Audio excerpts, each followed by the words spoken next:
Assalamualaikum warahmatullahi wabarakatuh. Kembali lagi di channel Berita Mistis.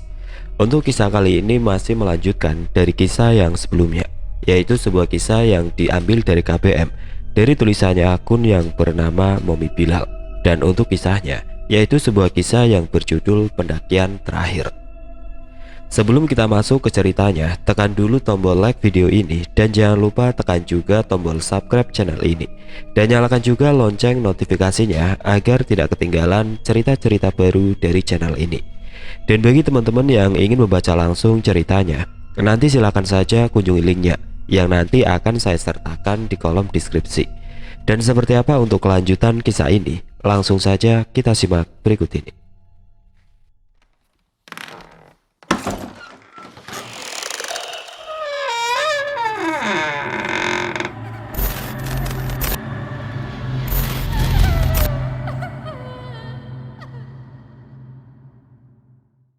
Entah kenapa perasaanku untuk mencapai Gunung Selamet semakin menggebu.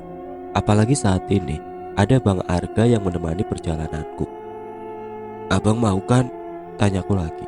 Bang Arga hanya diam tanpa menimpali. Dirinya kembali melakukan perjalanan tanpa berbicara sedikit pun. Kesal, itu pasti. Bang Arga selalu saja bersikap demikian. Jarang sekali dia menanggapi obrolanku. Tapi dari sikap dingin dan cueknya itu membuat aku semakin terasa nyaman bila di dekatnya. Aneh memang, tapi itulah yang saat ini aku rasakan. Kami pun melanjutkan perjalanan kembali, menuruni perbukitan. Sepertinya Bang Arga memang membawaku untuk turun gunung. Sepanjang perjalanan kami hanya saling diam. Melihat punggung Bang Arga saja, hatiku menghangat. "Au," pekiku.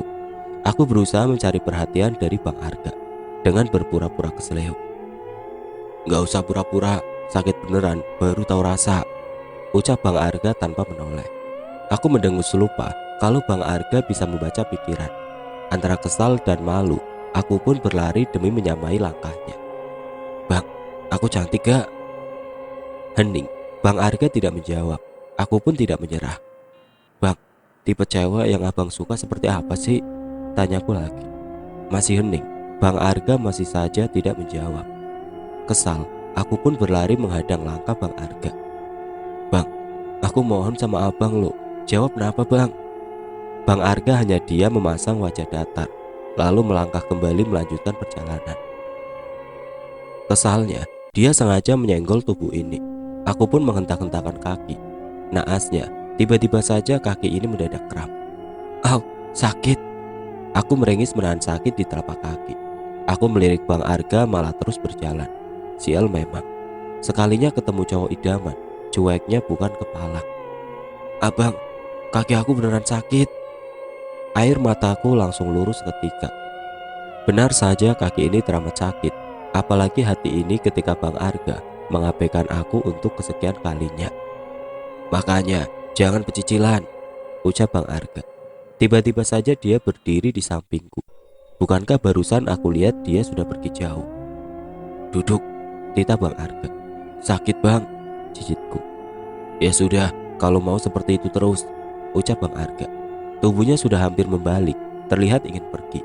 Aku pun langsung menarik tangannya. "Iya bang, iya, ini mau duduk," lirikku. Perlahan aku pun mencoba duduk, meskipun kaki ini sangat sakit. "Aduh, mama sakit." "Masih bau kencur, jangan pecicilan sama laki-laki," ucap Bang Arga. Perlahan dia membuka sepatuku. "Bang, pelan dong, sakit tahu." "Lemesin," ucap Bang Arga. Letak. Sebuah citakan mendarat di keningku. "Kaki kamu lemesin, masih bocah pikirannya itu." Bang Arga menggerutu. Wajahnya yang terlihat kesal sangat lucu sekali. Aku pun langsung tertawa. "Kalau kram begini, peredaran darahnya berarti gak lancar. Simulasi yang pertama jangan panik. Semakin panik, bagian yang kram akan terasa sakit. Duduklah, cari posisi senyaman mungkin sambil atur posisi nafas. Lemeskan kaki." "Masih sakit bang." Aku meringis karena pada kenyataannya kaki ini masih sangat nyeri. "Ya makanya kakinya lemesin." Bang Arga menepuk bagian kakiku yang kram. "Au," pekiku. Melihat aku yang kesakitan, Bang Arga langsung terbahak. Fik, jika tertawa, ketampanannya semakin bertambah. membuat hati ini meleleh jadinya. Istirahatlah di sini, ucap Bang Arga. Wajahnya kembali ke mode off, dingin. Tidak terasa rasa sakit di kaki ini seketika menghilang. Wah, kaki aku nggak sakit lagi bang, ucapku heboh. Bang Arga hanya tersenyum melihat reaksiku yang kegirangan. Hari pun beranjak sore, Bang Arga memutuskan untuk bermalam di sini. Seperti biasa dia menyuruhku untuk membuat api unggun. Berbeda dari malam sebelumnya, malam ini sebenarnya suasana hampir sama. Semakin larut, banyak suara aneh bermunculan. Entah karena sudah terbiasa, aku hanya diam saja. Abang, dengarkan suara-suara itu. Kami duduk berhadapan, sama-sama menghadap ke api unggun. Dari tempatku duduk, tubuh Bang Arga terhalang oleh api yang berkobar. Aku pun menggeserkan badan supaya bisa melihat tubuhnya. Bang Arga nampak bersandar pada kerilnya dengan mata terpejam. Pemandangan yang menyejukkan mata. Tiba-tiba saja aku melihat ular yang melintas di hadapanku.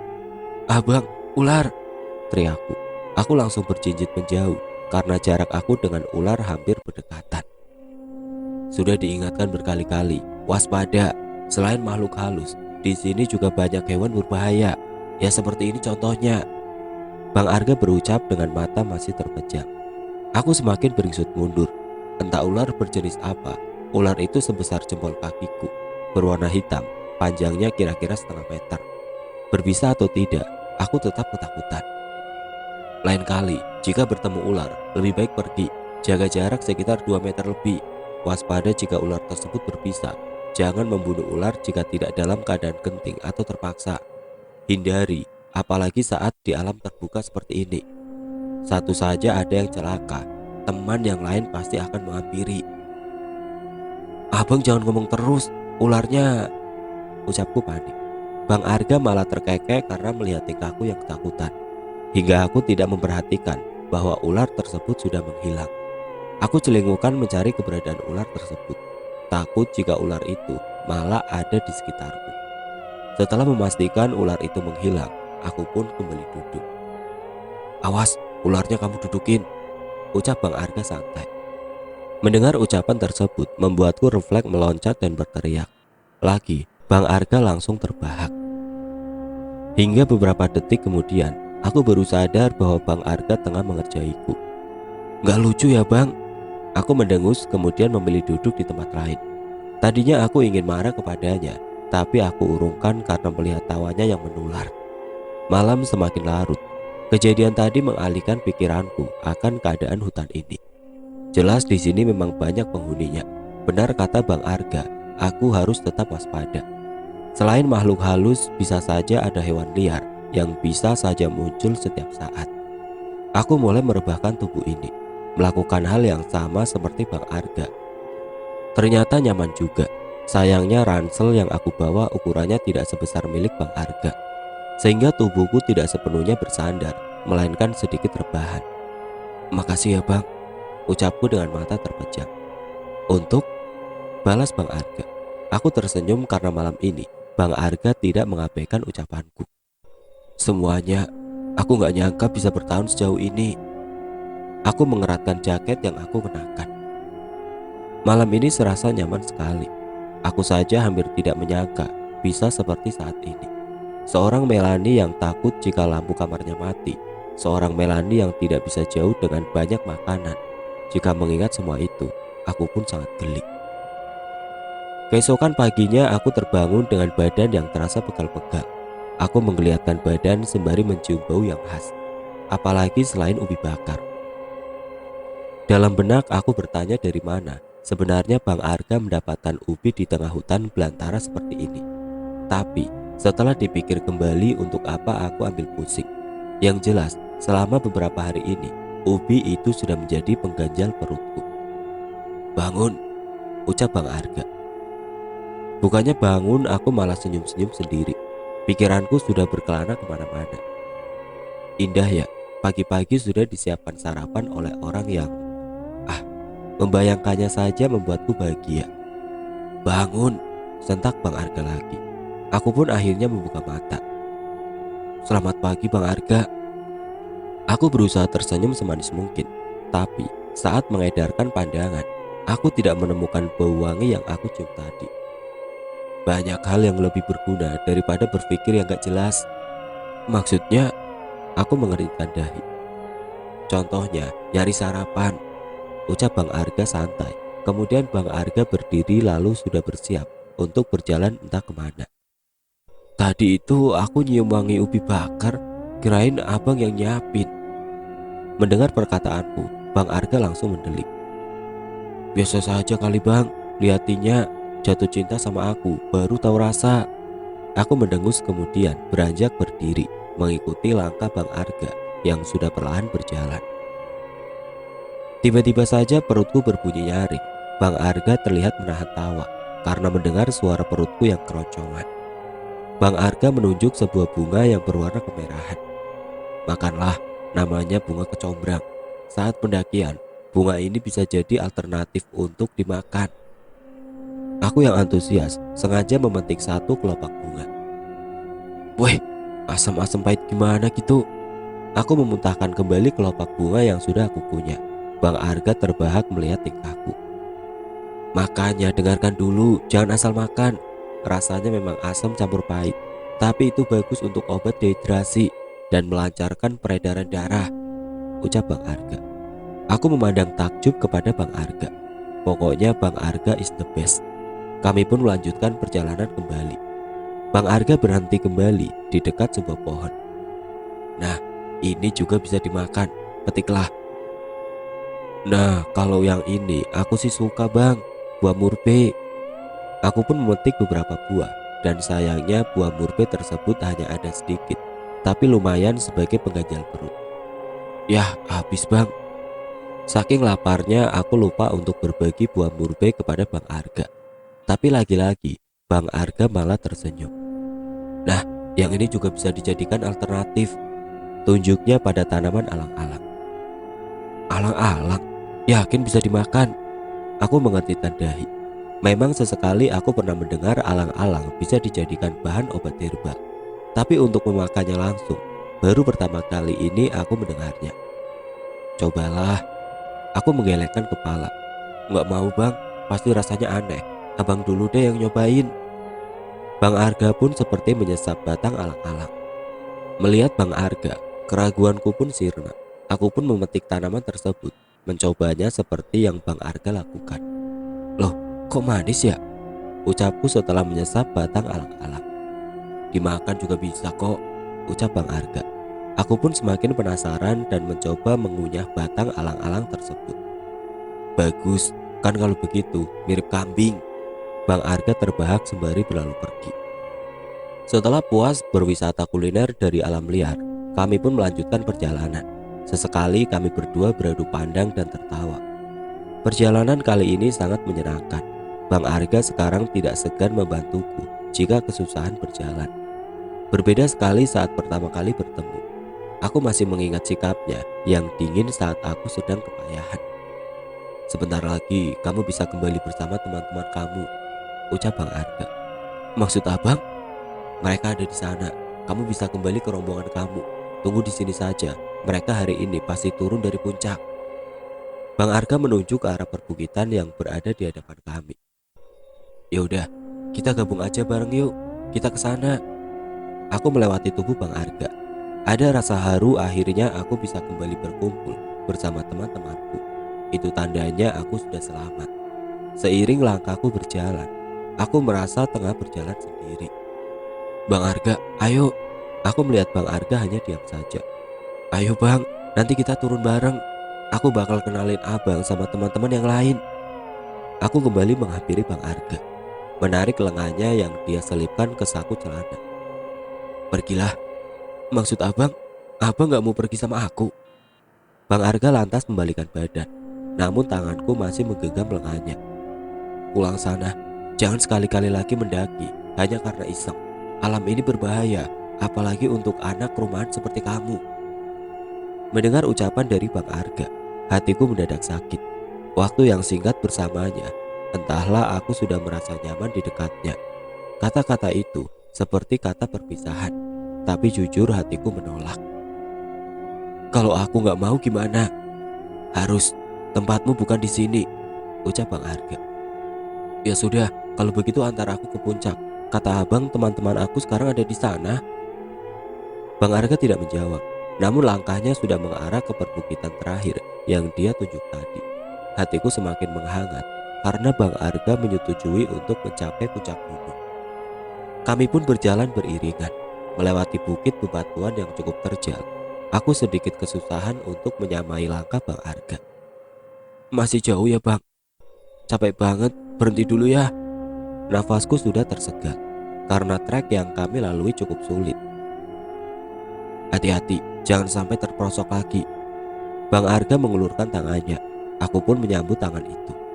Beristirahatlah di depan, tempat ini kurang aman. Aku mengangguk seraya menggenggam erat tangannya. Semakin kesini, Bang Arga semakin memperlihatkan perhatiannya. Hingga kami berhenti di tempat yang cukup landai. Hembusan angin menerpa tubuh ini. Tidak terasa waktu berjalan begitu cepat.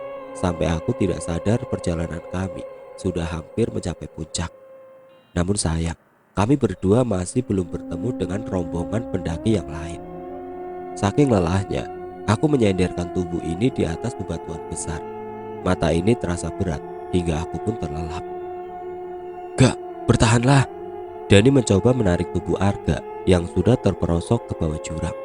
Sekuat tenaga Dani menarik tubuh Arga. Naas, Dani hampir kehilangan keseimbangan. Lepas Dan, ucap Arga. Tidak Gak, ayo naik. Dani masih berusaha menarik tubuh Arga. Lepas Dan, kalau tidak kita berdua akan masuk ke dalam jurang. Melihat posisi tubuh Dani yang hampir ikut terjerembab, Arga pun melepaskan cekalan tangannya. Arga! Teriak Dani. Dani melihat jelas bagaimana tubuh Arga terhempas ke bawah dan berkali-kali menghantam bebatuan curam. Dari atas, tubuh Arga nampak tergeletak dengan sekujur tubuh yang berlumuran darah. Dani pun sangat menyesal. Jika saja dirinya tidak memberikan beban banyak kepada Arga, mungkin kecelakaan ini tidak terjadi. Arga! Dani berteriak sekencang mungkin, berharap sahabatnya ini masih hidup. Dani melihat pergerakan dari tubuh Arga. Dia pun mencari jalan untuk turun ke bawah. Dani yakin Arga masih hidup. Dirinya pun memutuskan untuk turun ke bawah jurang, bukan mencari pertolongan. Dani perlahan menuruni tebing yang curam dengan hati-hati. Arga, kamu masih hidup. Setelah sampai, buru-buru Dani menghampiri tubuh Arga yang sudah tergeletak tidak berdaya. Arga bergerak, sekujur tubuhnya sudah dipenuhi darah. Dani menangis sesegukan, memeluk tubuh sahabatnya. Gak, maaf, lirih Dani. Dengan kekuatan yang tersisa, Arga menghapus air mata di wajah sahabatnya. Kamu masih hidup Gak? Tanya Dani panik. Arga hanya bisa menganggukkan kepala. Bertahanlah, kita cari jalan lain. Dani berusaha membopong tubuh Arga, tapi sangat mustahil jika dirinya bisa membawa tubuh Arga naik ke atas tebing seorang diri. Dani masih merasakan hembusan nafas dari Arga. Itu tandanya Arga masih bertahan. Dani pun tidak kehabisan ide. Dia memilih mencari jalan lain untuk keluar dari jurang tersebut. Hari sudah beranjak sore. Entah berapa lama Dani berjalan dengan membopong tubuh Arga, hingga akhirnya Dani pun menyerah karena kelelahan. Dani membaringkan Arga tepat di bawah batu besar. Air mata Dani terus meluncur bebas. Tidak kuasa dia melihat keadaan sahabatnya. Dan Arga mengulurkan tangannya. Kenapa Gak? Bertahanlah sebentar lagi, aku mohon. Dani menggenggam erat tangan sahabatnya. Arga pun sama. Dengan kekuatan yang tersisa, Arga pun merogoh saku celananya. Tolong berikan ini pada Lani. Sampaikan kalau aku... Arga memuntahkan darah dari mulutnya. Dani sudah sangat ketakutan. Dia bingung harus bagaimana untuk menyelamatkan hidup sahabatnya. Gak, bertahanlah, teriak Dani histeris. Arga kembali terdiam. Dia terlihat kembali mengatur nafasnya. Kembalilah turun. Di bawah sana ada rombongan kita. Mungkin juga ada tim SAR. Carilah bantuan. Kamu harus selamat. Tidak Gak, aku gak mungkin ninggalin kamu sendiri. Arga langsung menggelengkan kepala. Kamu harus selamat, ucap Arga. Bukan hanya aku, tapi kita berdua, sentak Dani. Dani kembali hendak membopong tubuh Arga, tapi tenaganya sudah terkuras habis. Akhirnya mereka berdua pun jatuh bersamaan. Dani semakin histeris. Dia terus berteriak berharap ada orang yang mendengar suaranya. Jangan buang waktu dan pergilah. Kita tidak mungkin meneruskan perjalanan ini bersama. Tapi Kak, pergi, cari bantuan. Berjanjilah untuk bertahan. Aku pasti kembali membawa bantuan. Arga mengangguk. Dani pun akhirnya dengan berat hati meninggalkan sahabatnya sendiri.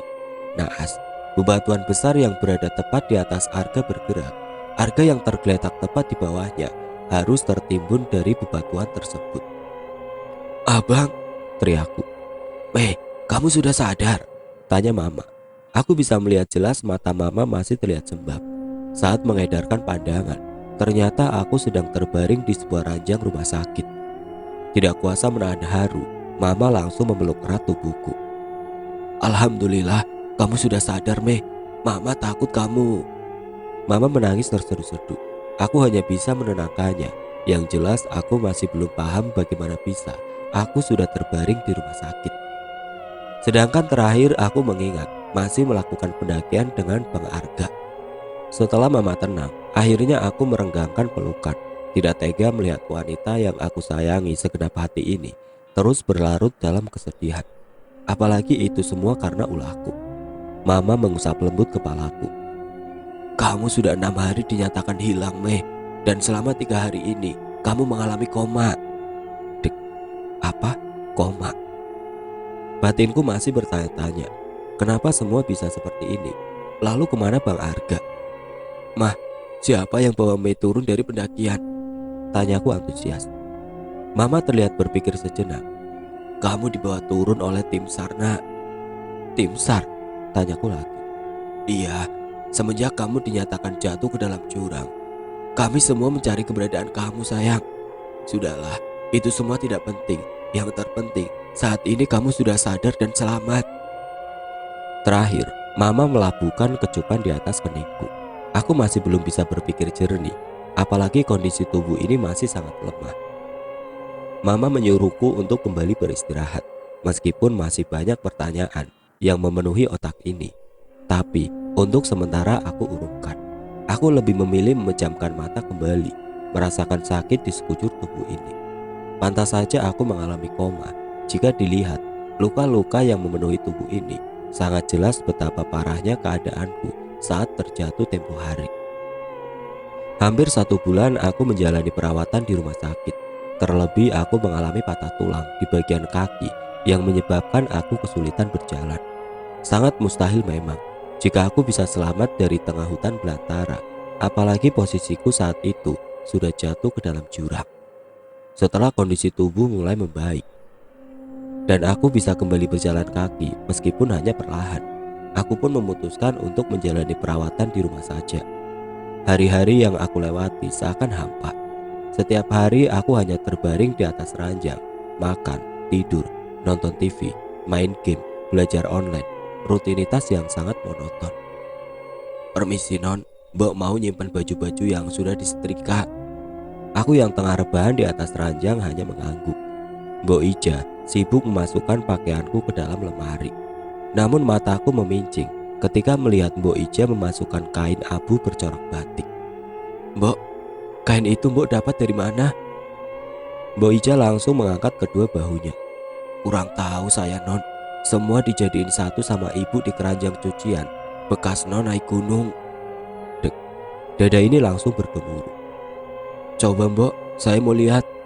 Mbok Ija memberikan kain tersebut. Ternyata benar, kain ini sama persis dengan kain yang Bang Arga berikan saat pertama kali dia menemukanku. Arga. Bahkan tulisan kecil di ujung kainnya masih terlihat sama. Pertemuanku dengan Bang Arga memang nyata. Tidak terasa air mata ini meluncur bebas. Aku memeluk erat kain tersebut. Keesokan harinya aku terbangun dengan mata yang membengkak. Semalaman aku menangisi sosok Bang Arga. Ada rindu yang sangat membuncah dan sakit bersamaan. Entahlah yang ada di pikiranku saat ini hanya ingin bertemu dengannya. Suara gaduh dari luar kamar membuatku penasaran. Aku pun menyingkap tirai jendela. Terlihat Mbok Ija tengah membereskan gudang rumah yang berada di lantai bawah, tepat berhadapan dengan kamarku yang berada di atasnya. Melihat Mbok Ija yang kepayahan, aku pun berniat turun untuk membantunya. Hitung-hitung mencari kesibukan. Mei, sarapan dulu sayang. Oh ya, nanti siang ini papamu mau pulang. Nanti mah, aku belum pengen ya. Aku ke belakang dulu mau lihat Mbok Ija. Saat turun dari tangga, aku bertemu dengan mama. Tidak ingin membuatnya curiga karena mataku masih terlihat sembab. Aku pun langsung berlari keluar rumah. Aku bantu ya Mbok, tawarku saat melihat Mbok Ija tengah memindahkan kardus-kardus besar ke depan pekarangan. Gak usah non, biar saya saja. Mau dikemanain sih Mbok? Semua kardus-kardus ini, tanyaku sembari ikut membantu Mbok Ija. Mau ditimbang ke tukang rongsokan non, kata ibu. Daripada menuhin gudang, lebih baik ditukar aja. Siapa tahu bisa dapat gelas sama piring, iya kan? Balas Mbok Ija sembari tertawa. Aku pun akhirnya membantu Mbok Ija saat mengangkat satu kardus bekas mie instan yang lumayan sudah lapuk. Tiba-tiba saja isi dari dus tersebut berjatuhan. Aku terkejut bukan kepalang saat melihat isi dari dus yang berserakan. Mataku terpaku pada sebuah album foto usang yang berukuran sebesar buku. Aku pun memunguti satu persatu barang di dalamnya. Kebanyakan hanya hiasan dinding bertuliskan Nicap Pala. Mungkin ini semua barang-barang mama semasa muda. Karena mama pernah bercerita semasa remajanya memang aktif dalam sebuah organisasi pecinta alam. Iseng, aku membuka lembar demi lembar album foto tersebut. Isinya foto-foto mama semasa muda. Mama memang cantik dari dulu, pun dengan papa. Ternyata mereka berdua memang sudah dekat dari semasa sekolah. Terlihat mereka selalu bersama di setiap kegiatan. Di lembar terakhir, mataku mengembut. Dada ini kembali sesak saat aku mengamati seksama. Bang Arga, lirikku. Wajahnya memang tidak terlihat jelas, tapi aku cukup mengenalnya. Pakaiannya, senyumnya, semuanya memang sama persis dengan dirinya. Dan kenapa dia ada di tengah-tengah mama dan papa? Mereka bertiga terlihat begitu akrab. Atau jangan-jangan, Assalamualaikum Me. Papa sudah berdiri di hadapanku. Seperti biasa dia sudah merentangkan kedua tangannya. Aku gelagapan dengan air mata yang luruh, melihat lagi album foto yang sedang dalam genggamanku. Papa. Aku berlari menuju kamar membawa album foto tersebut ke dalam pelukan. Sedangkan papa, hanya dia mematung saat melihat aku menangis. Aku pun mengunci pintu kamar. Terdengar suara mama dan papa yang memanggilku bersamaan. Kembali aku membuka album foto tersebut. Lagi, dada ini serasa sesak. Mimpi terakhir, aku masih bisa mengingat jelas ketika Bang Arga menitipkan sebuah cincin kepada temannya. Ya, aku ingat jelas dia mengucap nama Lani. Dan Dani sahabat Bang Arga tidak lain adalah papa. Kilasan mimpi itu terus berputar-putar di dalam otak. Terakhir saat bebatuan menimpa tubuh Bang Arga. Bang Arga, teriakku kencang. Tok tok tok. Mei, maafkan papa ya. Mei pasti kecewa karena papa baru bisa pulang ke rumah, ucap papa dari balik pintu. Sudah hampir sebulan kami berdua tidak bertemu. Sebenarnya aku sangat merindukan sosok papa. Tapi entah kenapa saat ini aku merasa benci dengannya. Apa karena papa yang menyebabkan Bang Arga celaka? Aku menggusar rambutku. Suara ketukan pintu terus mengganggu. Akhirnya dengan malas aku pun membuka pintu. Papa dan mama sudah berdiri di depan pintu. Mereka berdua sudah memasang wajah cemas. Mama sudah membawa nampan berisi makanan. Sejak pagi memang belum ada makanan yang masuk ke dalam mulutku. Papa, aku pun menghambur ke dalam pelukannya. Kembali menangis sejadi-jadinya. Maafin papa ya nak, papa baru sempat pulang. Setelah beberapa saat kami berdua menumpahkan kesedihan. Papa akhirnya memboyongku untuk duduk di atas ranjang, diikuti oleh mama. Makan ya, papa suapin. Aku mengangguk. Sebenarnya aku memang sangat rindu dengan sosok lelaki di hadapanku ini. Papa memang laki-laki terbaik versiku. Hubungan kami berdua bisa dibilang sangat dekat. Papa lebih memahami karakterku dibanding mama. Di sela kesibukannya, papa bisa menjelma menjadi sahabatku. Yang jelas, papa selalu ada di saat aku kesusahan. Tapi setahun ke belakang, papa sering pergi keluar kota. Hubungan kami pun merenggang. Mei sudah merasa baik kan? Tanya mama. Aku mengangguk lagi. Terlihat mama dan papa saling menebar senyuman. Papa mulai menyuapkan nasi ke dalam mulutku, sedangkan mama keluar kamar terlebih dahulu. "Papa kenal sama Arga?" tanyaku spontan. Tiba-tiba saja sendok yang papa pegang seketika terjatuh. Wajah papa langsung berubah, matanya sudah berkaca-kaca. "Ramdhani Adi Prayoga, itu nama lengkap papa bukan? Dan Dani..." "Cukup, Mei." Papa menutup wajah dengan kedua tangannya. Tubuh papa bergetar. Tidak lama terdengar sebuah isak tangis yang memilukan. Untuk pertama kalinya aku melihat papa seperti ini. Sama halnya dengan papa, aku pun kembali menangis. "Mei, dari mana kamu tahu tentang Arga?" Papa memegang kedua bahuku. "Papa yang menyebabkan Bang Arga," ucapku terbata. "Tidak, Mei, tidak. Papa jahat. Mei benci sama papa," teriakku. "Mei, dengarkan papa, nak." Aku masih memeluk erat album foto tersebut. Mataku masih terjaga. Jam sudah menunjukkan pukul 2 dini hari. Aku dan papa tadi sama-sama emosi. Entahlah, hatiku berdenyut nyeri, tidak terima dengan perlakuannya di masa lalu. "Kamu belum tidur?" Tiba-tiba saja papa sudah berada di dalam kamarku lagi. "Maaf, papa tadi kebawa emosi," ucap papa. Kemudian laki-laki parubaya itu merebahkan tubuhnya tepat di sampingku. Aku pun meletakkan kepala di atas dada bidang papa. 20 tahun lalu, tepat di bulan Mei, kami melakukan pendakian ke Gunung Slamet. Rombongan saat itu berjumlah 21 orang, termasuk papa di dalamnya. Aku Ramdhani Adi Prayoga. Teman sekelasku lebih sering memanggilku dengan sebutan Dani. Sejak duduk di bangku SMA, aku tergabung dalam sebuah organisasi pecinta alam, tapi tidak terlalu aktif. Karena aku tergabung dalam organisasi tersebut hanya untuk berdekatan dengan seseorang. Aku dan Lani mulai merajut kisah asmara secara diam-diam. Lani, gadis cantik dengan segudang pesona, banyak pria yang jatuh hati kepadanya. Lani memilihku bukan karena aku seorang anak yang mempunyai prestasi yang membanggakan, bukan, tapi karena sikap usil dan periangku. Katanya, aku selalu membawa hawa positif, tidak membosankan. Belum lagi aku sering membuatnya tertawa karena leluconku.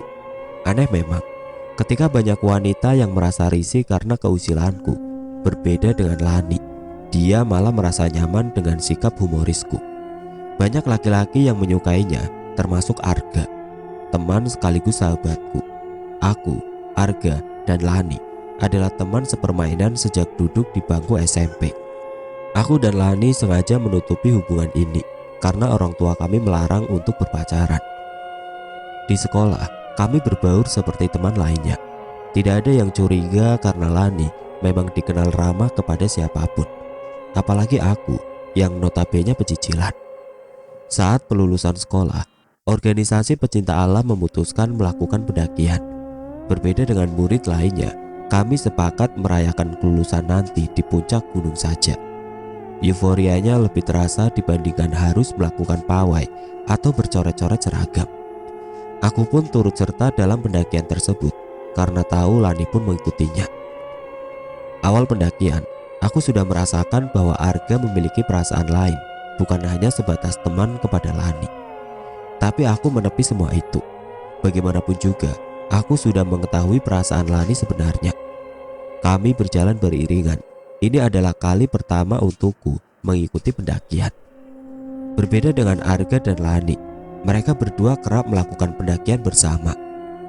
Sehari sebelum mencapai puncak, Arga mengalami kecelakaan. Aku dan Arga saat itu ditunjuk untuk mencari mata air. Setelah menemukan mata air dan mengisi semua botol minum, kami berdua pun berniat kembali ke perkemahan. Sialnya, aku tidak terbiasa melakukan hal demikian. Hingga terbesit sebuah ide, aku pura-pura mengalami keseleo, hingga Arga berkenan membawa semua beban air minum. Naas, saat berjalan, Arga terperosok ke dalam jurang yang cukup dalam. Saat itu juga aku langsung ikut turun ke bawah, berniat untuk menyelamatkannya. Dengan susah payah, aku membopong tubuh Arga untuk kembali ke perkemahan. Sayang, tenaga yang aku miliki sudah terkuras habis. Akhirnya Arga pun meminta supaya aku pergi mencari pertolongan sendiri. Dengan berat hati, aku meninggalkan Arga seorang diri. Aku berharap saat itu Arga mau bertahan meskipun keadaannya sudah sangat memprihatinkan. Malam harinya, aku bisa kembali ke perkemahan. Saat itu ketua tim memutuskan untuk menunda menyusul Arga karena hari sudah malam dan cuaca tidak mendukung. Hujan turun teramat lebat, membuat kami semua hanya bisa terdiam di dalam tenda masing-masing. Keesokannya, kami dibantu oleh tim SAR mulai melakukan pencarian. Sayangnya, saat itu aku mengalami hipotermia dan terpaksa turun terlebih dahulu. Aku sempat mengalami koma hingga 2 minggu lamanya. Saat sadar, pencarian Arga sudah dihentikan. Jasad Arga tidak ditemukan. Karena penasaran, 1 bulan setelahnya aku melakukan pendakian kembali sekaligus ditemani oleh tim SAR. Sayangnya, hasilnya nihil. Papa menyeka kembali air matanya. Tidak hanya sekali, bahkan bulan-bulan selanjutnya, Papa masih melakukan pencarian sampai Papa hampir disangka gila karena Papa terus dihantui rasa bersalah. Aku mengeratkan pelukan. Papa kembali menangis. Terlihat ada penyesalan di balik wajahnya. Mungkin karena kelelahan. Tidak lama Papa terlelap. Di alam bawah sadarnya saja, Papa masih menangis dengan mata terpejam. Sungguh memilukan. Keesokan paginya aku meminta alamat rumah Bang Arga. Awalnya Papa melarang. Kejadian ini sudah lama berlalu. Papa tidak ingin membuat keluarganya kembali dirundung duka. Janji Pak, Mei gak berniat bertamu, cuma mau lihat dari kejauhan aja. Terdengar helaan nafas panjang dari Papa. Karena aku terus merengek, Papa pun akhirnya mengizinkan. Aku pun diantar oleh sopir ke alamat yang Papa berikan. Papa pun tidak tahu pasti apakah kedua orang tua Bang Arga masih hidup atau tidak. Karena hampir 20 tahun lamanya, Papa tidak pernah mengunjungi kembali kediaman Bang Arga. Benar ini alamatnya, Non? Tanya Pak Budi. Di sini sih benar alamatnya, tapi kok malah jadi minimarket ya? Aku mengedarkan pandangan. Alamat yang Papa berikan bukan rumah penduduk, melainkan sebuah minimarket. Ya sudah, kita pulang lagi aja ya. Tadi Bapak pesan, kalau nggak ketemu mending pulang. Pak Budi nunggu di sini aja ya, saya mau tanya-tanya dulu. Aku pun memutuskan untuk turun dari mobil. Kakiku melangkah menuju sebuah warung kecil yang berada tepat di pinggir jalan. Seorang nenek tua tengah merapikan dagangannya berupa kue basah.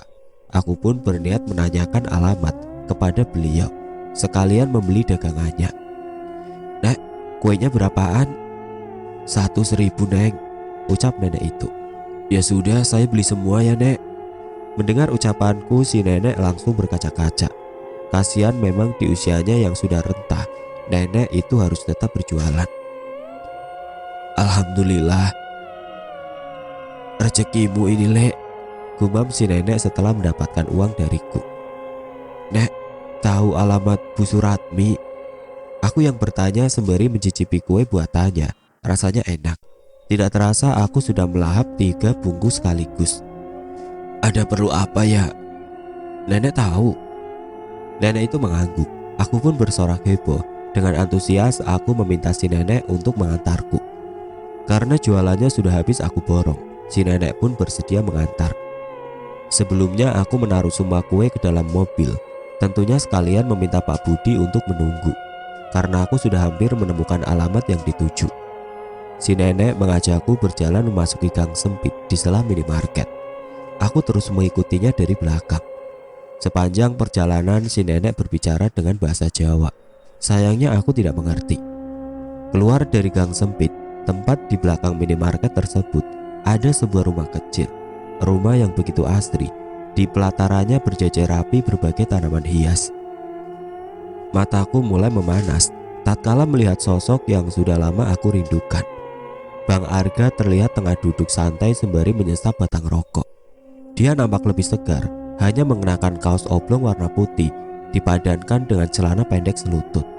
Aku berlari menghampiri Bang Arga. Tangisku pecah seketika, ingin sekali aku memeluk tubuh itu. Bang Arga menyunggihkan senyum. Kepulan asap rokok menguar di hidungku. Ya, Ini bau rokok yang kerap aku cium selama bersamanya. Kepulan asap rokok itu berubah pekat dan menyengat, membuat tenggorokanku langsung gatal. Pelan-pelan Cak Ayu, ndak usah lari-lari. Si nenek menepuk pelan pundakku. Setelah gatal dari tenggorokanku itu hilang, aku melihat sekeliling. Bang, abang. Aku mencari ke sekeliling, berlari ke samping rumah, hingga terus mengitari rumah tersebut. Kemudian aku mengetuk pintu rumah tersebut. Abang di mana? Kamu nyari siapa toh Cak Ayu? Aku terpaku memandang wajah si nenek yang sekarang berdiri tepat di hadapanku. Saya Suratmi, ucap nenek itu.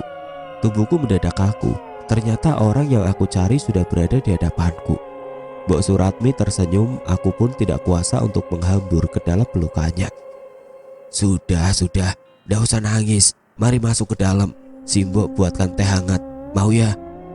Perlahan Mbok Suratmi mengajakku memasuki rumahnya. Saat memasuki rumah tersebut, wangi asap rokok Bang Arga kembali menguar penciuman.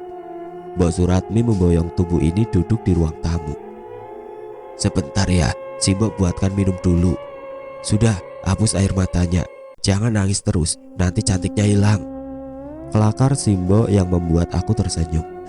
Berbeda sekali dengan anaknya, Mbok Suratmi terlihat lebih ramah. Dadaku kembali sesak saat melihat banyak foto Bang Arga yang menempel di dinding. Aku berdiri mengamati satu persatu foto tersebut.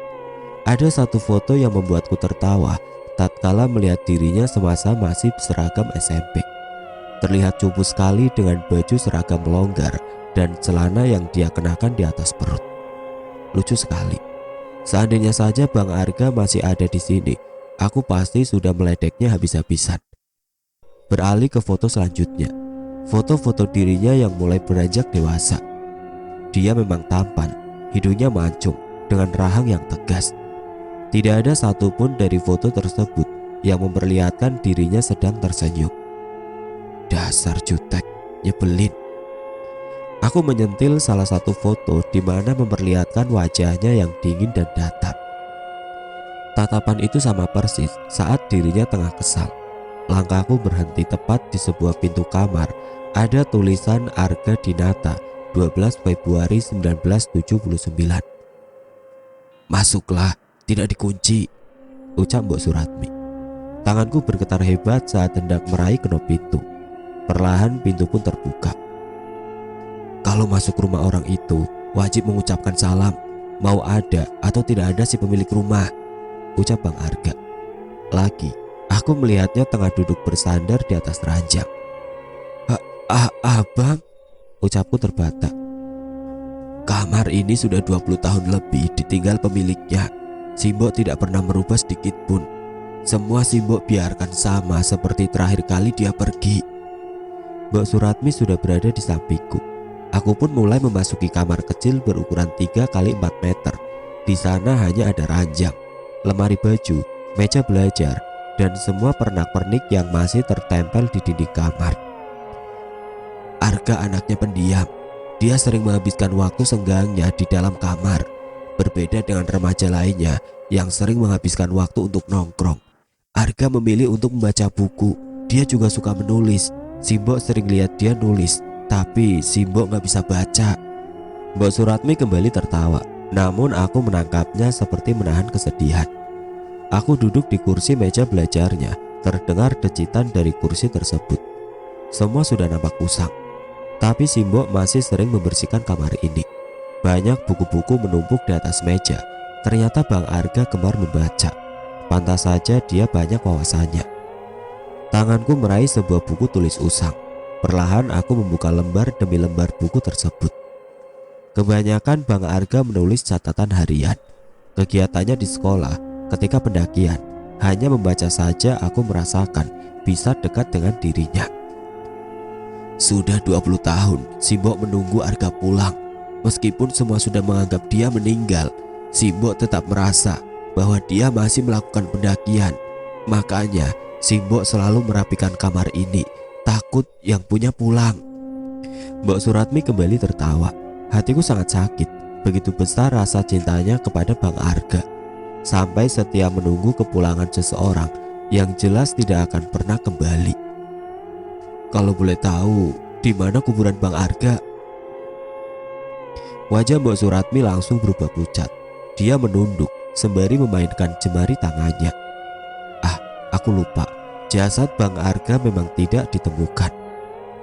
Maaf Mbok, saya pamit pulang dulu. Aku meraih tangan Mbok Suratmi, lalu kucium tangan keriputnya. Tunggu Cak Ayu, teriak Mbok Suratmi.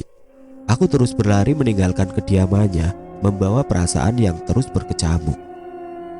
Mei pasti bawa pulang Bang Arga, lirikku. Hari berganti hari, semua berjalan kembali normal. Papa sudah kembali bertugas keluar kota, sedangkan Mama tidak terlalu ambil pusing dengan kejadian yang sudah menimpaku. Baginya, saat ini yang terpenting, aku sehat dan sekolah seperti biasa. 3 bulan berlalu, aku sudah bertekad bulat untuk melakukan kembali pendakian ke Gunung Slamet. Diizinkan atau tidak oleh Mama, aku tidak peduli. Secara diam-diam aku mencari sebuah rombongan yang hendak mendaki ke sana. Sebelum pergi, aku meninggalkan sepucuk surat, berpamitan dan mengucapkan banyak terima kasih untuk kedua orang tuaku. Entah nanti aku bisa kembali atau tidak, yang jelas satu tujuanku, yaitu bertemu kembali dengan sosok Bang Arga. Semua sudah aku siapkan secara matang, supaya kepergianku tidak dicurigai oleh Mama. Barang-barang yang hendak aku bawa sengaja aku simpan di suatu tempat. Selama pendakian, aku bergabung dengan yang lainnya. Tidak ada yang mencurigai gerak-geriku sebelumnya. Instingku mengatakan bahwa aku harus terus mendaki mencapai puncak. Sekelebat bayangan mengarahkanku untuk menaiki sebuah perbukitan. Kita istirahat di sini, silahkan mendirikan tenda, titah Bang Arya selaku ketua tim pendakian. Berbeda dengan pendakianku dulu, kali ini semua perjalanan sudah diatur sedemikian rupa, dan trek yang kami lalui memang jalur yang benar. Pagi itu, aku izin untuk buang air kecil. Mita, salah satu teman pendakian, sudah mau mengantarku. Karena setiap pendaki tidak boleh terpisah dengan yang lainnya. Tapi aku tidak kehabisan ide. Mita, kayaknya aku lagi dapet deh, cicitku. Kamu bawa pembalut? Tanya Mita. Aku langsung menggeleng. Ya sudah, kita kembali ke tenda yuk. Mit, gimana kalau kamu saja yang ngambil? Aku kebelet banget nih. Gimana ya Meh? Kita nggak boleh terpisah. Aku nggak mungkin ninggalin kamu sendiri di sini. Ya udah, aku tunggu kamu buang air dulu, baru ambil pembalut. Aku janji nggak bakal kemana-mana. Kamu balik ya. Aduh, aku takut keburu bocor. Mita pun akhirnya menyetujui dan dia kembali ke perkemahan. Aku pun akhirnya memisahkan diri dari rombongan. Berlari terus ke dalam hutan belantara, berharap bisa dipertemukan kembali dengan Bang Arga. Entah berapa jauh aku terpisah, hingga kaki ini sudah lelah melangkah. Aku duduk di ujung tebing tinggi, membiarkan angin meniup badan ini. Sekelebat bayangan hitam itu muncul, aku pun terus mengikutinya. Dan sial, aku malah kembali ke perkemahan. Mei, kamu dari mana saja? Kita semua sibuk nyariin kamu, teriak Bang Arya. Tidak mungkin, kenapa bisa aku kembali ke tempat ini? Jelas saja tadi aku sudah berjalan jauh. Mita terlihat tengah menangis. Mungkin dia merasa bersalah karena aku sempat menghilang. Mei, untung kamu kembali. Kalau tidak, aku nggak tahu mesti gimana. Bang Arya dari tadi sudah memarahiku, ucap Mita sesegukan. Dek, perasaanku semakin tidak tega. Aku sudah membuat kekacauan dalam rombongan ini. Mereka begitu panik karena aku sempat menghilang. Aku pun meminta maaf kepada tim lainnya dan kembali berbaur dalam rombongan. Malam harinya kami mengadakan acara api unggun. Bang Arya selaku ketua tim sedikit menceritakan pengalamannya selama pendakian. Kita semua larut dalam acara tersebut, meskipun tidak mengenal satu sama lainnya.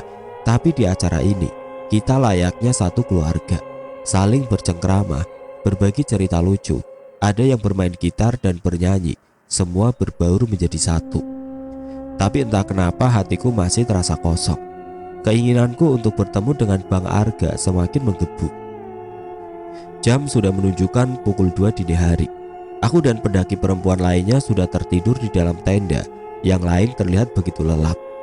Berbeda denganku, mataku masih terjaga. Aku memberanikan diri mengintip di balik tenda. Dua orang laki-laki yang ditunjuk sebagai petugas piket nampak sudah ikut terlelap. Ini saatnya aku untuk kabur dari rombongan. Setelah semua siap, dengan mengendap-endap aku pun keluar dari tenda. Dari balik pepohonan aku merasakan ada sepasang mata yang tengah mengawasiku. Bayangan hitam itu menghilang di balik semak. Mungkin Bang Arga memang ada di sini. Aku pun perlahan memasuki hutan, hanya mengenakan penerangan seadanya. Aku masih waspada, takut pergerakanku ada yang mengetahuinya. Sebelum benar meninggalkan rombongan tersebut, sekali lagi aku memastikan bahwa mereka semua tidak ada yang mengetahuiku. Aku terus berjalan memasuki hutan. Suara-suara aneh bermunculan. Aku tidak peduli akan hal itu. Keyakinanku akan adanya Bang Arga memberikan keberanian tersendiri. Semakin jauh semakin dalam aku memasuki hutan. Sosok Bang Arga sama sekali tidak menampakkan diri. Sampai tiba-tiba kaki ini terasa ada yang mencekal sehingga aku jatuh terjerembab. Buk. Tubuhku jatuh sekali hentakan. Aku merengis menahan sakit. Tiba-tiba senter yang aku pegang terlempar. Aku beringsut hendak menggapainya. Naas, sebuah tangan dengan kuku yang panjang tiba-tiba saja menarik tanganku yang sudah berhasil memegang senter. Aku terkesiap begitu senter tersebut mengarah ke tangan tersebut. Kerongkongan rasanya tercekat. Aku ingin berteriak sekencangnya, namun suaraku mendadak menghilang. Tubuh ini langsung menggigil. Aku berusaha bangun dengan sisa tenaga yang aku miliki. Saat berdiri, di depanku muncul sesosok makhluk menyeramkan. Wajahnya rusak, ditumbuhi belatung yang bergerak. Bola matanya seperti hendak keluar. Aku berlari sekencang mungkin. Makhluk tersebut seperti terus mengejarku. Semak belukar yang aku lalui semakin lebat. Tanganku serasa pedih, berkali-kali terkena ranting pohon yang tajam. Aku terus merutuki diri sendiri. Nama Bang Arga aku sebut dalam hati, berharap sosok tersebut kembali hadir di saat seperti ini. Namun nihil, nafasku sudah tidak beraturan. Pandanganku mendadak buram. Tubuh ini mendadak lemas. Terakhir aku masih mengingat untuk merapalkan doa yang aku ingat. Hingga akhirnya aku pun terjatuh tidak berdaya. Samar-samar terdengar suara yang sedang tertawa. Aku masih memincingkan penglihatan. Hari sudah beranjak pagi. Di depanku berdiri. Ya, tubuh itu aku sangat mengenalnya. Bang Arga. Bang Arga, lirikku. Aku tersenyum lega. Akhirnya aku berhasil bertemu dengannya. Dengan susah payah aku pun berusaha untuk bangun, meskipun sekujur tubuh ini terasa remuk. Bang, suaraku tiba-tiba menghilang. Aku meringis ketika melihat tanganku sudah berlumuran darah, mungkin akibat terkena semak belukar. Kenapa saat ini aku sangat kepayahan, padahal jalan yang aku lalui tidak seberapa. Tubuh Bang Arga hanya terdiam membungkungiku. Bau anyir sangat menusuk indera penciuman. Perutku terasa mual karena bau itu sangat menusuk indera penciuman. Aku terus membekap mulut. Bau anyir darah bercampur busuk semakin menjadi-jadi. Bang Arga. Aku berusaha memanggilnya, meskipun suara yang keluar tidak ada. Air mata ini langsung luruh, sedangkan Bang Arga hanya diam mematung di hadapanku. Serok. Aku berjengkit saat suara seorang menginjak ranting. Bibirku menyunggingkan senyum ketika melihat tubuh Bang Arga hampir membalikkan badan. Beberapa detik selanjutnya, senyumku langsung pudar. Bang, lirikku. Aku beringsut mundur saat tubuh Bang Arga mendekat. Aku sangat takut. Aku mengenal itu adalah tubuhnya, dari pakaian yang dia kenakan serta keril yang dibawanya. Tapi wajahnya hancur. Aku begitu ngeri saat melihat sosok di hadapanku yang terus mendekat. Ingin lari, tapi tubuh ini sudah kehabisan tenaga. Untuk bangun saja tidak ada daya dan upaya. Suaraku sudah habis.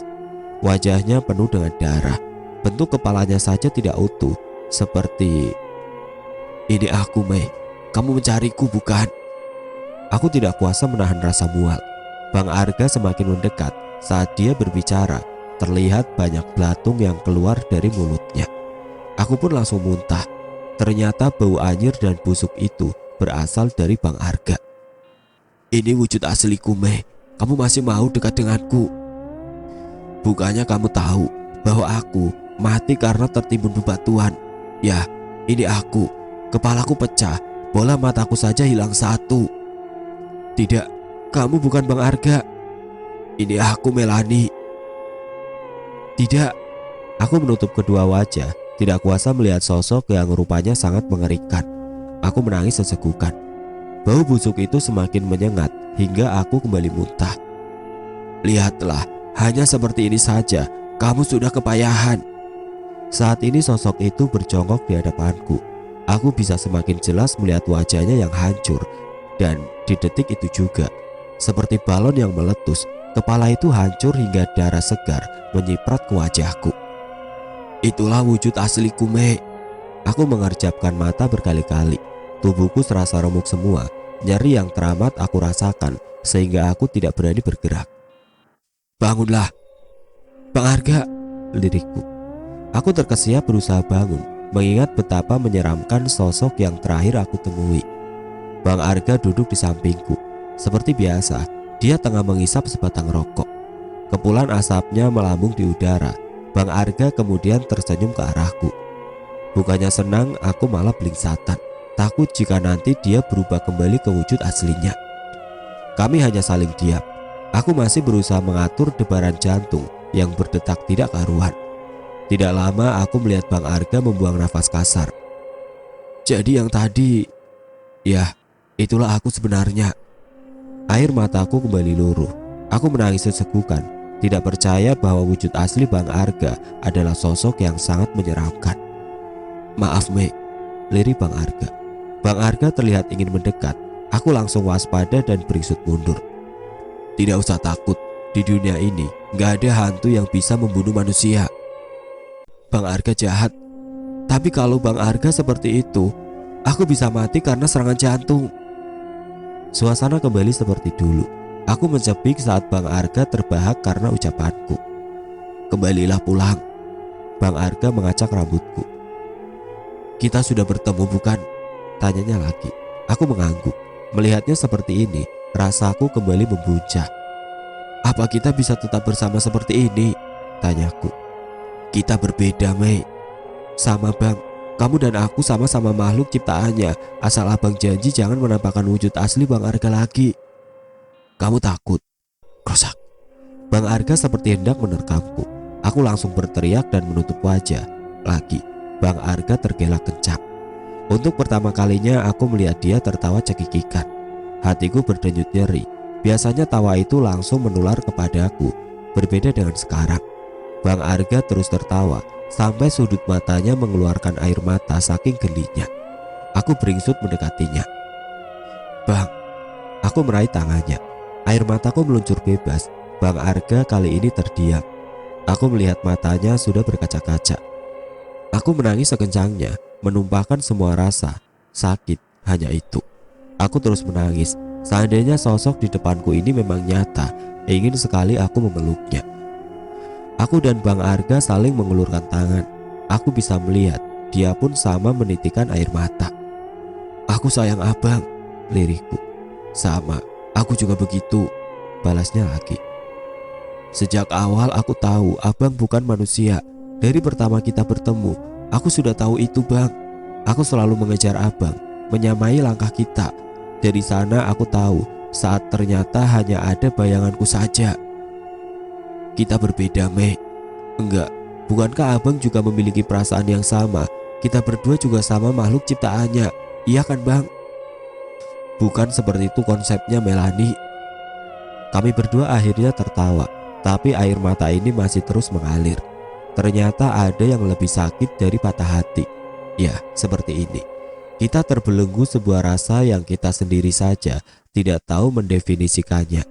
Karena saat ini ada rasa bahagia yang membuncah saat kita tahu bahwa kita memiliki perasaan yang sama.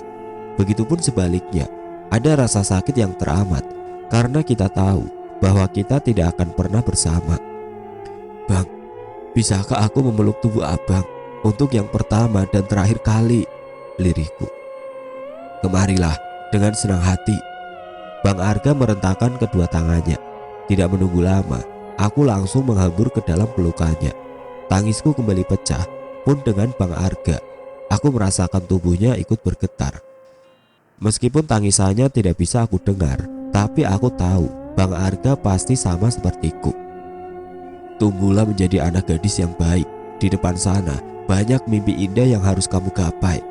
Pintar saja tidak cukup, karena dengan kebaikan, kualitas hidup seseorang pasti berbeda. Untuk pertama kalinya aku merasakan pelukan yang begitu hangat. Bang Arga terus mengusap lembut kepalaku. Kembalilah, bawa aku pulang. Bukankah kamu pernah bilang akan membawa aku pulang saat berkunjung ke rumah Simbo? Aku merenggangkan pelukan. Bang Arga menghapus sisa air mata di pipiku dengan kedua tangannya. Lakukanlah sekarang. Bilang sama Simbo bahwa aku sudah pulang. Jangan ditunggu lagi. Bilang juga maaf. Bang Arga kali ini menundukkan kepala. Isak tangis keluar dari bibirnya. Maaf jika aku terlalu lama untuk kembali pulang. Aku mengangguk, kemudian memeluk tubuhnya.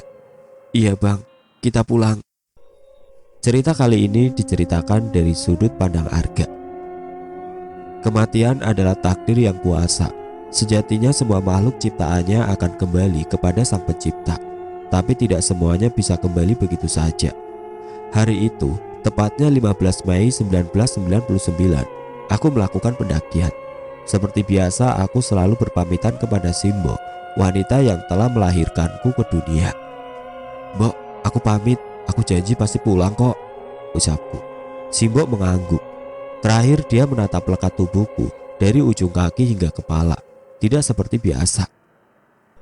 Iya Cap Bagus, hati-hati. Simbo tunggu ya, ucapnya sembari menatap wajahku. Loh, kan kamu saja belum berangkat ya Lek. Maksud Simbo, nanti kalau kamu sudah berangkat, Simbo pasti nungguin kepulangan kamu, kelakar Simbo. Kami pun akhirnya tergelak bersama.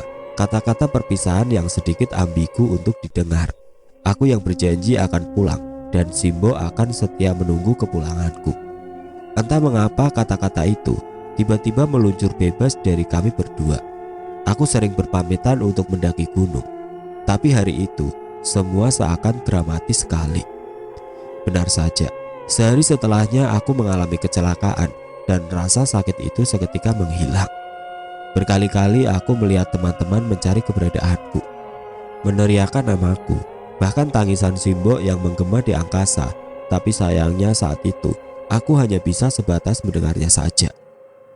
Arga, Dani sahabatku terlihat menangis dan meraung. Tidak tega aku menghampirinya. Kenapa Dan? Ini aku. Dani terus menunduk sembari memeluk lututnya. Entah berapa lama dia terus menangis. Di sela isak tangisnya, berkali-kali aku mendengar dia menyebut namaku. Tidak hanya sekali, Dani terus mencari keberadaanku dan berakhir dengan sebuah tangisan. Aku tidak pernah tahu apa yang sebenarnya terjadi padaku. Aku ingin kembali pulang, tapi hal itu tidak kunjung terjadi. Tangisan Simbo sering aku dengar. Pernah aku kembali ke rumah, aku lihat wanita itu tetap menunggu di ambang pintu. Sakit, itu pasti. Sekuat mungkin aku mencoba kembali, tapi itu selalu gagal. Ya, ragaku telah melebur menjadi satu dengan tanah, tapi tidak dengan jiwaku. Aku menetap di gunung itu bersama makhluk lainnya. Sampai akhirnya aku sudah terbiasa. Seiring waktu berjalan, semua mulai melupakanku. Dani sudah tidak pernah kelihatan mengunjungiku lagi.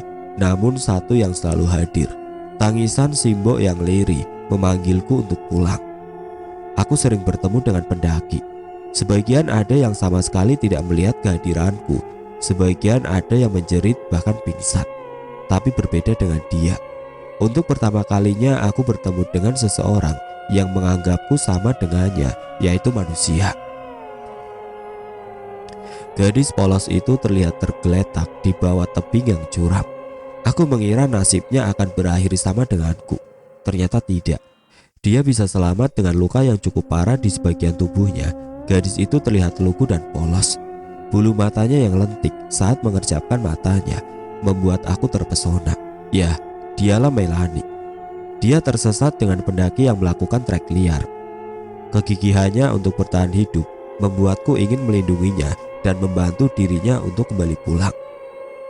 Mengenalnya membuat segala ketidakmungkinan terlihat nyata. Beberapa hari yang indah bersamanya sedikit mengobati kerinduanku menjadi seorang manusia. Sebegitu polosnya dia hingga menganggapku sama dengannya. Tapi aku sadar dunia kami berbeda. Dirinya harus kembali karena seseorang tengah sama menunggu kepulangannya. Sama halnya dengan Simbok. Tangisan itu terdengar begitu memilukan, tidak ingin berujung sama. Akhirnya dia pun bisa kembali pulang. Hari ini aku melihatnya kembali melakukan pendakian. Setelah beberapa waktu yang lalu dia berhasil selamat dan kembali ke rumahnya. Aku tahu ini sangat salah. Kegigihan Melanie untuk mendaki gunung bukan untuk mencapai puncak, melainkan bertemu denganku. Aku menekan segala gejolak saat tahu dia terus mencariku hingga berbuat nekat dengan memisahkan diri dari rombongannya. Ada rasa haru yang menyeruak. Andai saja waktu bisa berputar kembali, lebih baik aku tidak menampakkan wujud saat itu dan tidak bertemu dengannya. Biarlah takdir sendiri yang membuatnya kembali ke rumah, dan aku akan tetap menjadi arwah yang terus bergentayangan. Aku terus merutuki diri sendiri. Akhirnya aku terjebak dalam sebuah rasa yang memilukan. Dulu aku pernah merasakan jatuh cinta, tapi berbeda dengan sekarang, karena kami memiliki dunia yang berbeda. Kita itu seperti langit dan bumi, ya nggak bang? Tanya Melanie. Aku menoleh ke arahnya. Gadis itu semakin menggemaskan, apalagi tadi dia sudah menangis cukup lama, sehingga matanya sembab dan hidungnya merah seperti buah tomat. Abang nanya doang, kenapa bisa jadi kayak bumi dan langit? Rengek Melanie. Sudah tahu jawabannya, karena kita tidak akan pernah bisa bersatu, begitu kan? Jawabku asal. Melanie malah tergelak kencang. Salah, ucapnya. Langit itu ada di angkasa, sulit untuk digapai, sedangkan bumi ada di bawah, tempat kita berpijak.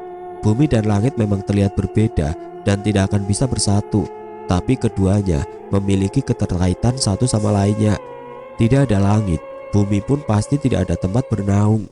Tidak ada bumi, langit pun tidak akan bisa terlihat. Benar gak? Aku hanya mengangkat kedua bahu seraya melanjutkan perjalanan. Melanie terdengar berdecak sembari terus mengomel. Aku membiarkannya kembali kesal mengenalku, karena saat-saat ini pasti nantinya akan menjadi kenangan yang indah. Matahari sudah menampakkan sinarnya. Aku melihat wajah Melanie sudah terlihat pucat. Fisiknya saat ini tidak seperti saat pertama kali kami bertemu, tapi aku melihat dia tetap terlihat tenang. Walaupun sesekali aku mendengar dia menangis menahan sakit. Meh, berjanjilah untuk bertahan, ucapku. Dia hanya menanggapi ucapanku dengan senyuman. Aku gak akan berjanji, takut gak bisa ditepati, jawabnya enteng. Melanie tetap berjalan, namun langkahnya sedikit sempoyongan. Meh, iya bang, gak usah khawatir, aku masih kuat kok. Kalaupun aku meninggal, bukannya nanti kita bisa bersama. Meh, jangan seperti itu. Bercanda bang, kelakar Melanie diiringi gelak tawa. Namun tidak lama langkah Melanie terhenti. Dia terlihat meringis sembari memegang perutnya. Kemudian tubuhnya tiba-tiba saja ambruk di hadapanku. Meh, bangun, bangun sayang. Sebuah tepukan halus menerpa wajahku. Suara tangisan terdengar jelas di telinga. Perlahan aku pun membuka mata. Papa, Mama. Aku terbangun dalam dekapan papa. Mereka berdua menangis di hadapanku. Sebentar lagi kita turun, bertahanlah sayang. Mama memegang erat tanganku. Aku tergeletak di tengah hutan belantara. Tidak lama beberapa orang petugas dari tim SAR berdatangan. Tubuhku sangat lemah sekali. Pah, sebentar. Kenapa nak? Di sana, tolong digali. Maksud kamu apa?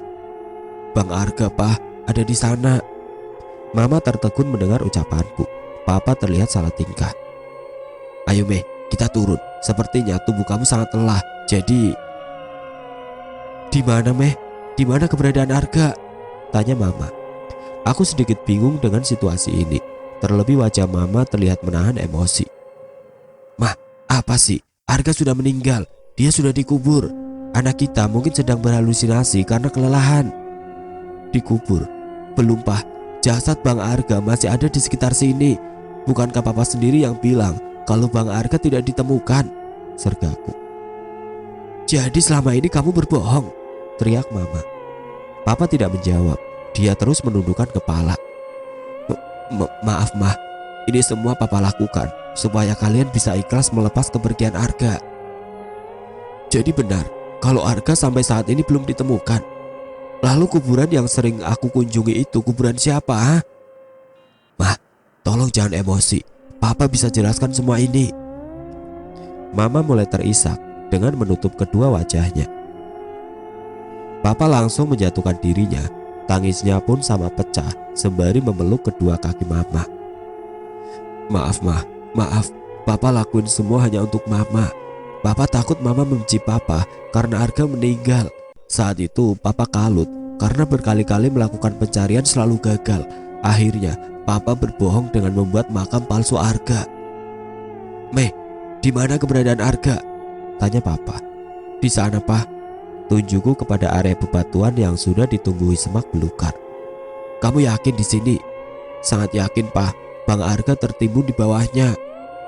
Papa akhirnya menggerakkan beberapa personil dari tim SAR untuk menggali bebatuan. Awalnya tim SAR menolak karena bebatuan tersebut susah untuk diangkat karena sudah menyatu dengan tanah cukup lama. Tidak kehabisan ide, Papa pun mengiming-imingi para petugas dengan upah yang fantastis. Hampir 2 jam dengan alat seadanya, di kedalaman 2 meter lebih, ditemukanlah tulang belulang. Dan aku yakin itu adalah milik Bang Arga. Untuk memperkuat, Papa menyarankan untuk menjalankan beberapa tes untuk memastikan itu benar milik Bang Arga. Dan beruntungnya, Mbok Suratmi mau menerima. Mbok, aku sudah antar Bang Arga. Sekarang gak usah ditungguin lagi ya. Si Mbok mengangguk. Setelah menunggu kurang lebih selama 2 minggu untuk mencari kecocokan dengan Mbok Suratmi dengan tulang belulang yang tempo hari ditemukan, kami pun melakukan prosesi pemakaman. Dan saat ini, aku tengah berjongkok di depan pusara Bang Arga. Mbok Suratmi terlihat tegar, yang terlihat hanya ada binar bahagia. Tangan keriput itu terus mengelus nisan yang baru saja tertancap di atas makam Bang Arga. Sudah sekian lama, si Mbok cuma pengen melihat ini leh, ucap Mbok Suratmi sembari memeluk nisan Bang Arga. Sekuat tenaga aku menahan tangis ini agar tidak pecah. Kamu sudah pulang ya leh, bukan hanya namamu saja. Tubuh Mbok Suratmi bergetar. Pertahanannya runtuh. Aku mengira dia sudah bisa menerima kepergian Bang Arga. Sejak pertama bertemu dan menceritakan perihal Bang Arga, wanita tua itu terlihat tenang. Bahkan saat aku memboyongnya ke rumah sakit untuk melakukan berbagai pemeriksaan, si Mbok terlihat bahagia. Ikhlas ya Mbok, jangan ditangisi lagi. Kasihan Bang Arga, dia tersesat. Aku langsung menghambur ke dalam pelukan Mbok Suratmi. Kami berdua menangis bersama di depan pusara Bang Arga. Makasih Cak Ayu, sudah membawa anak si Mbok pulang. Setelah puas menangis, aku mengajak si Mbok untuk kembali ke rumah. Pemakaman hanya dihadiri beberapa tetangga saja. Saat sudah keluar dari area pemakaman, aku melihat satu rombongan yang berpakaian serba hitam. Ada Papa juga Mama bergabung di sana. Mereka ternyata teman sebaya Bang Arga di masa silam, karena rombongan tersebut menuju makam Bang Arga. Aku merasa terharu dengan melihat banyaknya teman yang mendatangi makam Bang Arga. Terlihat semuanya menitikan air mata, terutama Papa. Istirahat ya Mbok, aku pamit dulu. Sebentar Cak Ayu, tunggu dulu. Si Mbok memasuki rumahnya dengan berlari tergopoh-gopoh. Tidak lama tubuh renta itu kembali keluar. Sini, Mbok Suratmi meraih tanganku. Kemudian memasukkan cincin ke jari manisku. Dipakai ya, dari Arga, sebagai ucapan terima kasih. Aku menatap cincin tersebut. Cincin berwarna silver dengan permata kecil, sangat cantik. Aku mengangguk, kemudian berpamitan kepada Mbok Suratmi. Tiba di ujung gang, aku kembali membalikan badan. Bang Arga berdiri di samping Mbok Suratmi sembari melambaikan tangan. Pun dengan Mbok Suratmi, terakhir yang semakin membuat hatiku membuncah saat jari tangannya membentuk tanda love. Ah, so sweet. 1 tahun kemudian. Mah, anak kita cantik ya, ucap Papa. Iya, mirip Mama ya, balas Mama tidak mau kalah. Terus yang mirip Papa apanya dong? Mama waktu muda sampai sekarang kalem ya Pak. Kalau lihat si Mei yang pecicilan, pasti turun dari Papa. Papa dan Mama langsung tergelak kencang. Kalian kenapa sih? Ketawa-ketawa terus, berisik tahu sampai diliatin orang-orang, ucapku sembari menghampiri mereka berdua. Kamu sudah siap, Meh? Tanya Papa. Gak ada yang ketinggalan kan? Ingat ya, jangan pisah-pisah rombongan, ucap Mama. Aku pun langsung menghambur ke dalam pelukan Mama dan Papa. Awalnya mereka melarangku untuk melakukan pendakian. Seminggu yang lalu aku sudah menyelesaikan pendidikan SMA, dan minggu depan rencananya aku akan bertolak ke Australia. Aku sudah memantapkan hati untuk melanjutkan pendidikan di sana. Hari ini aku berpamitan untuk melakukan pendakian terakhir sebelum berangkat ke Australia. Mei sayang, Papa dan Mama, semua sudah siap, gak ada yang ketinggalan. Cuma ada satu. Apa, Meh? Biar kita siapkan. Aku langsung mencium tangan Papa dan Mama secara bergantian. Doa Papa sama Mama, doakan Mei supaya selamat selama perjalanan sampai bisa kembali pulang ke rumah. Kami pun berpelukan kembali. Papa terus melabuhkan kecupan di atas kepalaku. Mama pun sama. Hari ini aku melakukan pendakian kembali ke tempat yang sama dengan tujuan yang berbeda. Aku tergabung dalam rombongan yang berjumlah 12 orang. Kami berangkat dari base camp pukul 7 pagi. Setelahnya langsung melakukan registrasi pendakian dengan menyerahkan kartu identitas dan mencatat semua daftar barang bawaan. Aku beserta rombongan mendaki melalui jalur via Bambangan. Akhir pekan ini jalur tersebut lumayan ramai oleh pendaki. Jika dihitung, perjalanan kali ini melewati 9 pos pemberhentian, dan di pos 3 kami memutuskan untuk mendirikan camp dan beristirahat. Rencananya besok hari kami akan summit. Setelah energi terkumpul, aku pun mulai kembali melakukan pendakian. Tiba di pos 9, panorama Gunung Sumbing, Sindoro, Prau, dan Ciremai bisa dilihat jelas dari atas sini. Saking asiknya melihat pemandangan, aku terus berjalan ke sisi tebing hingga aku terkejut oleh suara. Jangan terus maju, mau bunuh diri kamu. Aku langsung terkesiap. Suara itu terdengar jelas di telinga. Perlahan aku membalikkan badan. Bang Arga, ayo kita ke puncak. Bang Arga mengulurkan tangannya. Aku masih terpaku memandang sosok yang berdiri di hadapanku. Tanganku bergetar saat meraih tangan Bang Arga. Hati-hati jalannya, jalur ke puncak. Jalannya banyak bebatuan, kerikil, dan runtuhan pasir yang mudah geser. Srok, aku terpeleset. Beruntung Bang Arga menahan tanganku. Hati-hati Melani. Saya bilang apa? Tadi area sini itu banyak bongkahan batu bekas letusan vulkanik. Aku tidak kuasa untuk memeluk tubuh Bang Arga dan menangis sejadi-jadinya. Sebentar lagi kita akan mencapai puncak. Nangisnya nanti saja, ucap Bang Arga sembari menghapus air mataku. Kami berdua pun berjalan bergandengan. Kabut dari kawah menambah indah pemandangan. Di atas Gunung Slamet, aku bisa melihat hamparan luas alam semesta. Begitu indahnya ciptaan yang kuasa, di mana saat ini aku bisa menaklukkan gunung tertinggi kedua di Pulau Jawa. Indah, ucapku. Lebih indah ciptaannya. Aku langsung menoleh kepada Bang Arga. Maksudnya? Kamu Melani, ucap Bang Arga yang mengundang gelak tawa dari kami berdua. Terima kasih, ucapku lirih. Bang Arga hanya tersenyum. Kami berdua menatap alam semesta, merentangkan kedua tangan, merasakan hembusan angin yang menerpa. Pertemuanku dengan Bang Arga kali ini sangat di luar dugaan. Saat tujuanku mencapai puncak hanya untuk melihat keindahan alam semesta, ternyata Tuhan memberi bonus lebih. Ada keindahan lain yang aku temukan saat berada di puncak sana. Keindahan sebuah rasa yang tidak bisa diungkapkan hanya dengan kata. Cinta adalah anugerah Tuhan yang paling indah, meskipun rasa itu terhalang oleh jarak, ruang, dan waktu. Seperti halnya saat ini, aku memandang takjub pemandangan indah di depan sana. Pun luasnya langit di angkasa, begitupun rasa ini, tidak terukir dan tidak berujung.